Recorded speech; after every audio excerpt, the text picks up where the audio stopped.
Raman, we're here. Everything's been arranged. Someone will bring the village keepers back to Aru village shortly. I guess all I can say now is, thanks for agreeing to help. Don't mention it. I think we can both agree you went to hell and back for it. But we share a common cause now. From here on out, we're allies. Where are the perpetrators? I'll bring you to them. Follow me.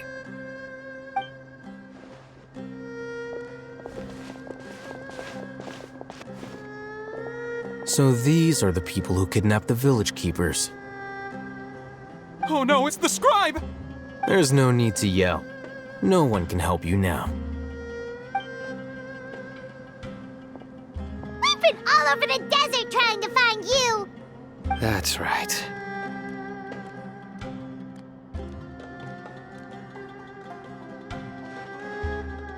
General Mahamatra? No, no! Make it quick, please! Swift and painless! Whoa. The moment they set eyes on Sino, they turn pale like they've seen a ghost! You should have known that I would be coming for you. Wait, we were just following orders! You know what I'm talking about, right? There's no way we could have done all this by ourselves! No, not Sino! He's gonna tear us limb from limb. I could do worse. Please have mercy! Start talking. Otherwise, I'll have to resort to other methods. So, your superiors have kept you quite busy recently. Why? What are they trying to accomplish? They wanted to extract canned knowledge. Don't play dumb. You know what I'm really asking. They extract divine canned knowledge. Then what? I really don't know how to explain it. Well, you better start talking or you'll be sorry! You don't want to make things any more difficult for yourself, do ya? Be my guest.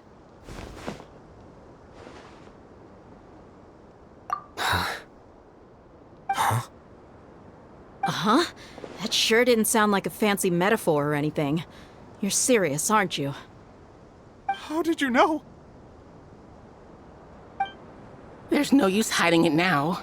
Yes, you're right. The Academia is working on an important and potentially world-changing project. They are creating a new god. A god that will belong to them and to the people of Sumeru. It may seem as if Sumeru's academics are thriving, but ever since the death of Greater Lord Rukkhadevata, scholarly breakthroughs have been few and far between. The withering of Irminsul has been getting worse recently. The sages have tried everything they could think of, but nothing's worked. I'm always hearing them say things like, if only Greater Lord Rukkhadevata was still with us. Continue. And then, someone from the Fatui showed up. They called him the Doctor. He brought a gnosis and said he wanted to borrow the Academia's research facilities. The Doctor was previously expelled from the Academia. At first, the sages looked down at him in disdain. But when he said those words, everyone's expression changed. He asked them, "Do you wish to create a god?" This is what the arrogant ignorance at the extreme end of academia looks like. First, the Academia spent a long time constructing a divine vessel, which was based on an exquisite humanoid puppet. After that, they harvested dreams via the Zeb-Zerus Festival Samsara, maximizing the Akasha's output. With the Doctor's help, and the Akasha now functioning at maximum efficiency, they were able to use it to extract the power from the Gnosis and convert it into a divine core. Next, they decided that their new god needed to possess divine wisdom. For that to happen, they needed a huge quantity of divine canned knowledge. It adds up. But how do you determine whether the knowledge extracted is of divine origin? Call it an educated guess? The Academia has been trying to figure out the exact source of the scholar's madness for centuries, but to no avail. Nobody can explain the cause of this phenomenon. Surely you can see what that implies, Scribe Al-Haytham. If it's knowledge no mortal can comprehend, then it must be something only gods are able to decipher. In other words, it's the source of the God of Wisdom's omniscience and omnipotence.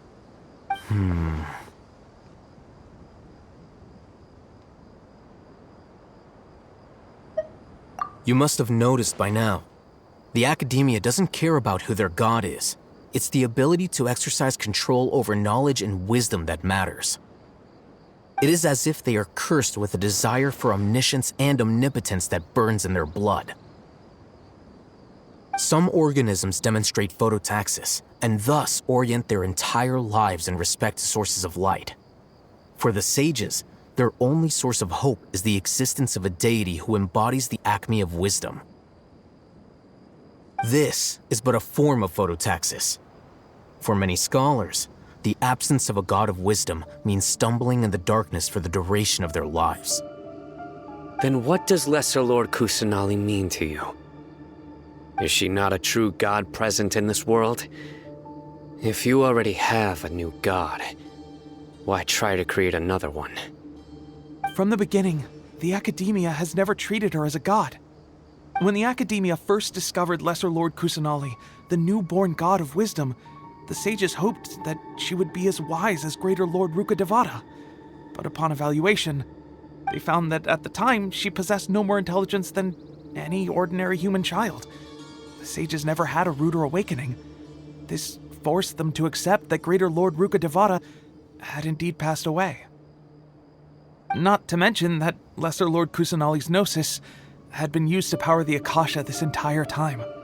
By herself, she has neither an Archon's raw power, nor the spectacular insight expected of a god of wisdom.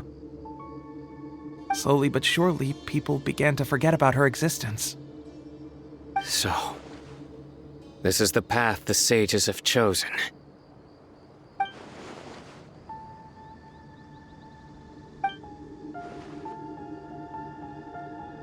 All right, let's try to keep our cool. If everyone's in a bad mood, then let's change up our scenery. Rahman, give me a few men to help us escort the village keepers back to the village. And these two scholars, they're coming too. Sure, as you wish.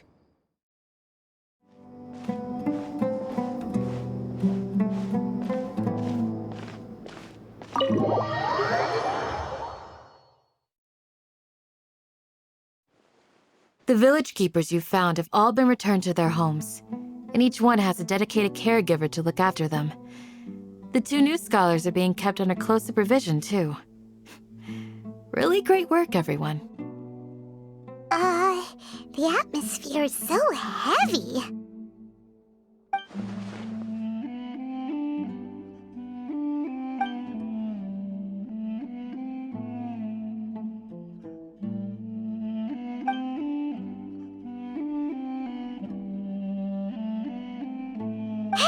Say something! Stop spacing out! Come on, is there nothing left to talk about? In that case, let's all get some water and try to think about something else. Or I can go fetch some snacks. Oh, Paimon's so coming with you! Do you have any plans, Traveler? Gods above, you're not talking about work, are you? So you were still withholding some information?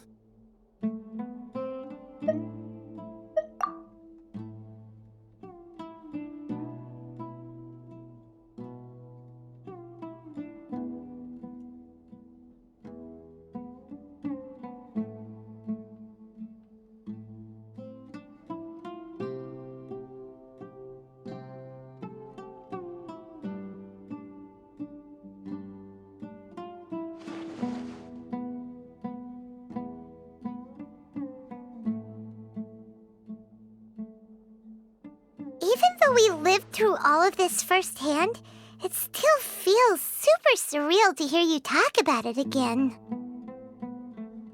What a whirlwind of a story. I felt like I was holding my breath the whole time. It seems like there'll be more issues to face in the days ahead than I'd anticipated. Still, now's a good time to make our next move. Now that Ramon's joined us, we'll be an even stronger team. It's time to make a plan. Indeed. These events are a flagrant transgression of the rules in every sense. We cannot allow it to continue. So, everyone, are we on the same page? Crush the sages and rescue our god. That is our ultimate goal. Well, let's brainstorm a little more about what other resources we can draw on. The next time we gather here, we must have a solid plan. Yep, it'll work out for sure.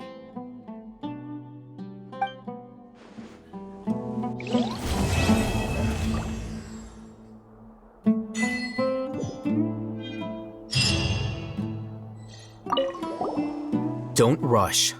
This is a big undertaking, and the planning and preparation for what lies ahead will no doubt take some time. Take it slowly. We need to make sure the plan is as effective as possible. He's starting to read his book again. Hey, are you even listening? Would you like me to lend you something to read? No way. Your books aren't quite to Paimon's tastes. I was joking. I know my books are far too difficult for you, and I have no intention of lending them out. Ugh, you're so annoying.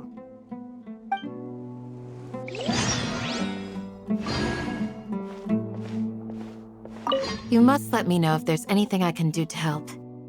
Though I cannot leave Aru Village, I can't help but feel stirred when I see the looks in your eyes. I've never felt as roused as this when fighting alone in the past. I suppose this must be the power of camaraderie.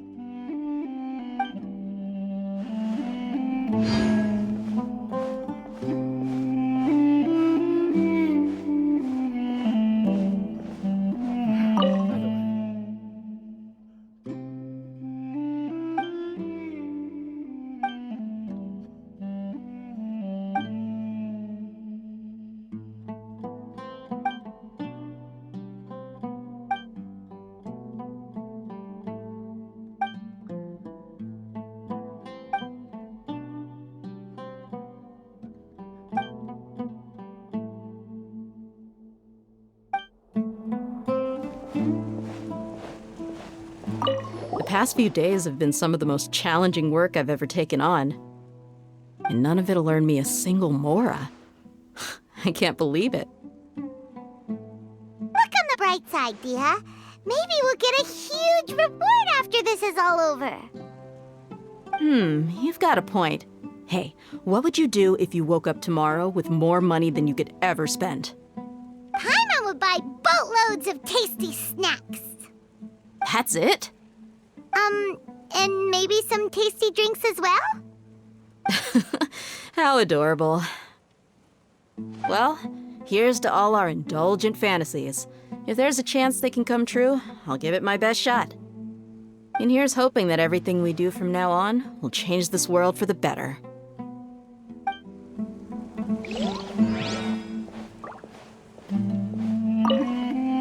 In the past, I never imagined that even the gods could suffer from hardship. If we can find a way to change all of this, will this nation become a better place?